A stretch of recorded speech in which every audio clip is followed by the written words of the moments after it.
तर आपल्याला मान्यवर उपस्थित झालेले आहेत माननीय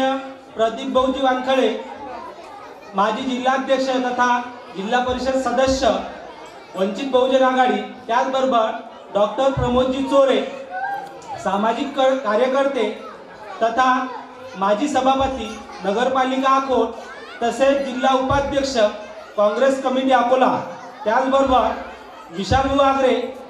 माजी तालुका अध्यक्ष वंचित बहुजन आघाडी, तसेच माननीय श्री रामकृष्ण भाऊ मिसाळ, शहर अध्यक्ष वंचित बहुजन आघाडी, माननीय श्री लखन भाऊ इंगळे, शहर उपाध्यक्ष वंचित बहुजन आघाडी सर्व, त्याचबरोबर आजच्या कार्यक्रमाचे अध्यक्ष माननीय विनोद भाऊ अस्वार, संस्थापक अध्यक्ष श्री संत रूपलाल प्राथमिक मराठी शाळा अकोट, त्याचबरोबर तालुका उपाध्यक्ष वंचित बहुजन आघाडी, त्याचबरोबर आताच उपस्थित झालेले माननीय काशीराम भाऊ साबळे, माजी जिल्हा कार्याध्यक्ष तथा जिल्हा परिषद सदस्य वंचित बहुजन आघाडी, या सर्वांचे तसेच उपस्थित सर्व पालक वर्ग, श्रोतेगण, विद्यार्थी आणि त्यांचे सोबतले जे काही